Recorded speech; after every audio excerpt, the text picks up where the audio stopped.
Hi, my name is Adriel William, and today's video is actually I'm gonna ask something for a support or a help.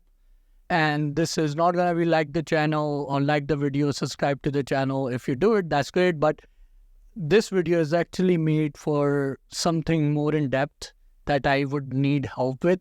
This is a kid trying to do a man's job. I'm trying to attempt something new in my life, which would need some baby steps, and I would be moving forward, and I would need some support from people, I think, who has been watching my videos, who have been supporting me. Because let me tell you something, you might have known me from making videos regarding interviews, regarding failures, regarding CAPIT, personal statement, regarding professionalism, regarding how to present yourself, all of that stuff. And everybody who watched my video, liked it, shared it, or even reach out to me for paid services, thank you to you guys. Because one of the things that's been happening, the people who paid me, who helped me, throughout all your support, I've been using that money to gain more clinical skills.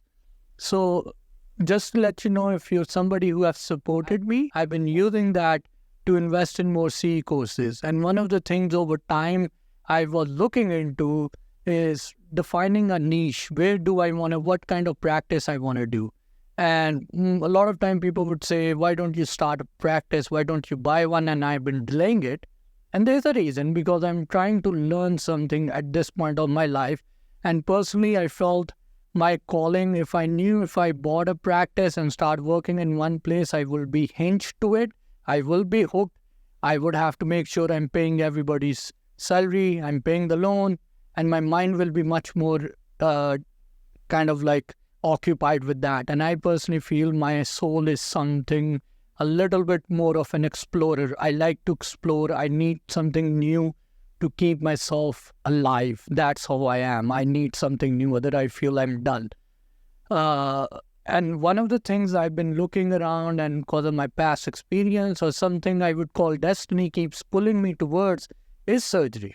So not many people know is that back in Pakistan, when I wanted to go into a postgrad, I gave my specialization exam, and then I went in for an ortho internship. I did about 6 months because I really liked the professor who was a supervisor in postgrad.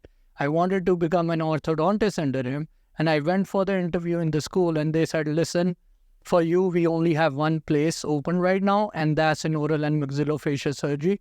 Take it or leave it. And at that time, I was like, I'm planning to go towards ortho and have a little bit easier life. And these guys are pushing me into oral surgery, which I liked, but I wasn't planning to go into it because it's a very stressful lifestyle. But that was the only option I had, so I went in for it. And a lot of my faculty said, you don't know, but you will be far better in surgery. I was like, okay, whatever. I was 25 years old. And at that time, I went into it. I was enjoying, but I had, again, the explorer in me, wanted to take more adventurous step and wanted to come to US. So I sold whatever my father gave me in inheritance, and I came to US, right? Then, just to cut down the long story, now I became a general dentist again, and now I was working in a DSO doing a little bit surgery. But I was fortunate that I got into a job where I'm actually just working as a rotating oral surgeon, like a GP who's doing oral surgery work. So I'm doing mostly wisdom teeth, impacted teeth, full mouth extractions, a little bit implants. I'm currently doing sedation courses, how to put people in IV moderate sedation. So all of this. So I'm currently doing this, and I'm actually enjoying it, not just because I'm doing surgery, because I actually got to know there's a large number of Medicaid population in Ohio and Alabama and a lot of America who are very much underserved, and there's nobody to take care of them. And these are people with opioid crisis, people who are on waiting lists for 10 to 12 months. Like in Ohio, University of Cincinnati is the only place they can go and get sedation and get their wisdom teeth or full mouth extraction done, and they have to wait like a year. And this person who hired me, and totally it's a God-given opportunity, I met this person, was actually serving this population. So now I wake up every day, I go to the clinic, we sedate patient, I do about 7 to 8 surgeries, full mouth extraction, full impacted wisdom teeth, surgical extractions, a little bit grafting, and these kind of things. And I really enjoyed it. To be honest, it's one of the most satisfactory thing. Why? Because I sleep better. I feel better. I feel I'm tired. My neck would be tired, but I feel I'm doing God's work. And it's a very big feeling for me.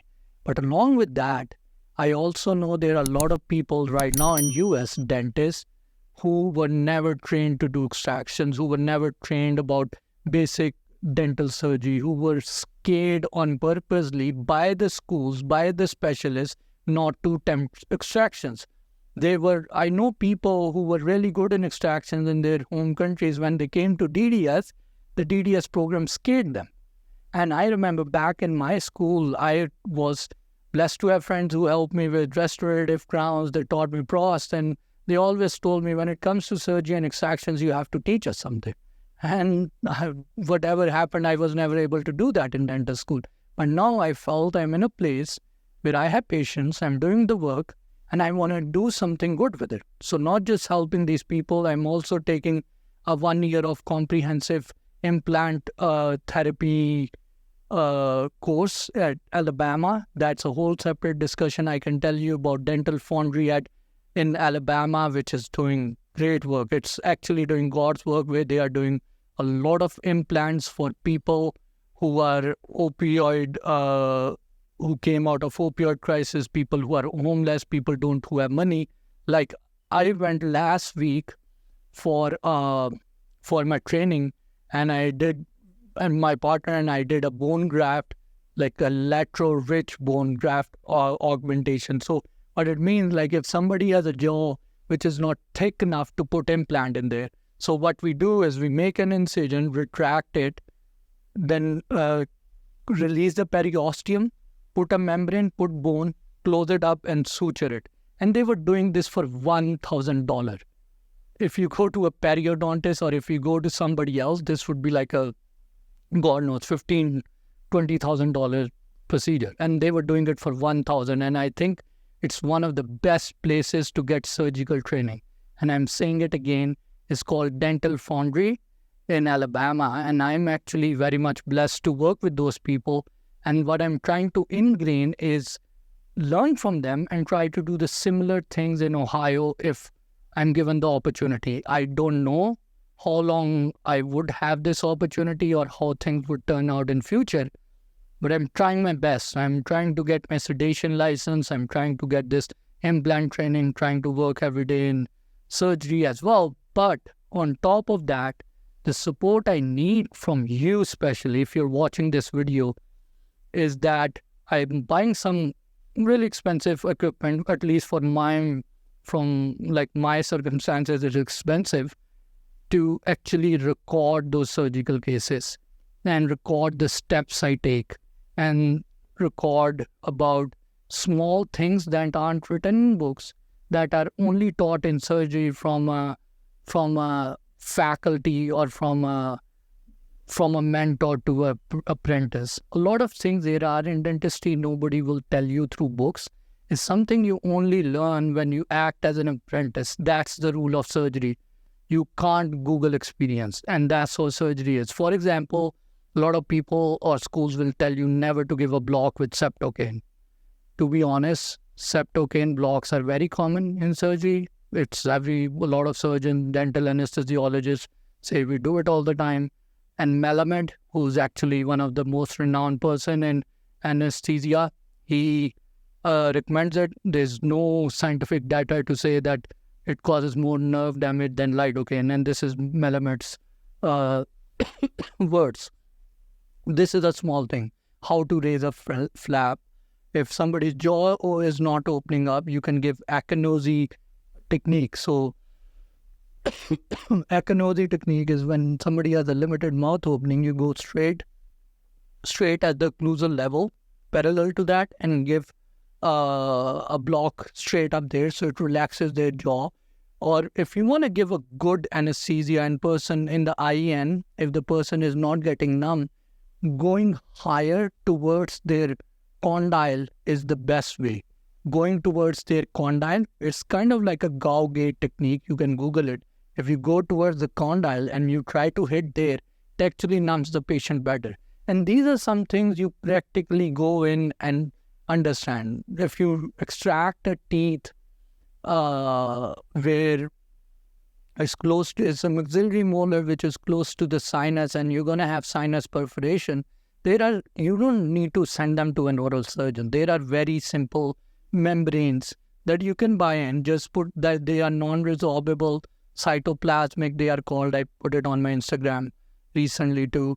You just suture it with something non-resorbable and leave it there for 6 weeks. And 98% of cases I've done with that, their sinus get closed. And these sinus were like close to 15 millimeters opening. Like I could see all the way through their sinus and they closed up.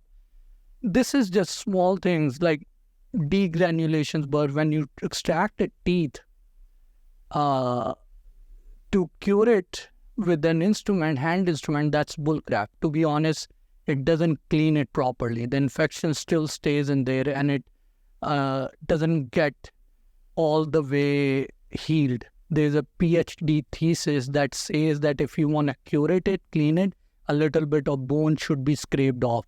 And nowadays, I recently used a degranulation burr. It's a little bit expensive. It's a block for $400. But once you pull out the teeth, use the degranulation burr and it will clean the socket, the infection and everything.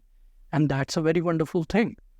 So there's so many small things. Like I wish I could, like for example, when it comes to maxillary teeth, if you use a 150 forceps, and I hope if I could find a picture or put it in there, 150 is very tough. I personally never loved 150 forceps. You can use, when it comes to molars up here, there's a forceps called 88R for the right side and 88L for the left side.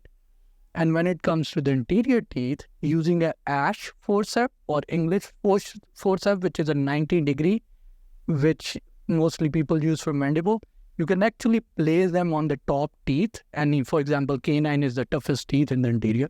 And you just rotate it. You don't go buccal and lingual, otherwise you will break the bone. And you just rotate it.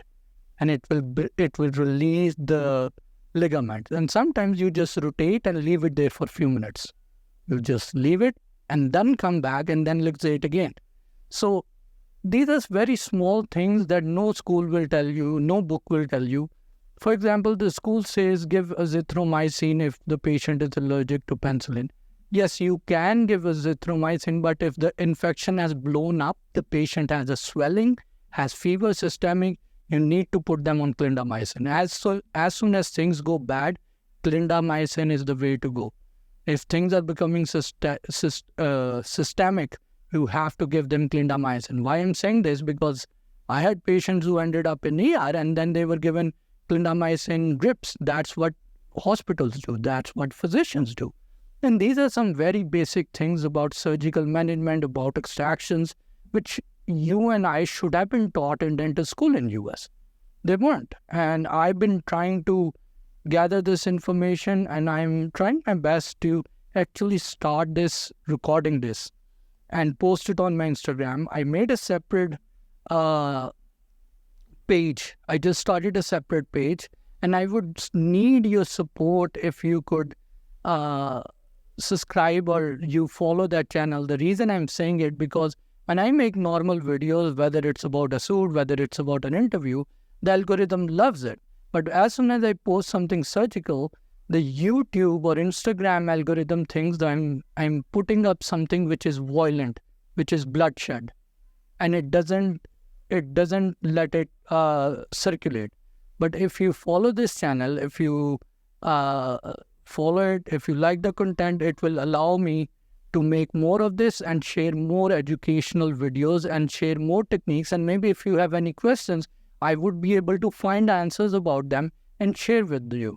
And I know at this point, the things I told about dentistry might be very basic but as we move forward, I can tell you, if God gives me the strength and the opportunity, maybe what you're hearing in 2024 might not be very big, but if things continue by 2030, I might be able to provide you some really valuable information, knowledge, training through this online channel. And this is why I need your support. I hope this video makes sense, and I'm looking forward to your support and your feedback. And hopefully, if you have any questions, share with me, ask me, and I'll try to find the answers for you. Thank you.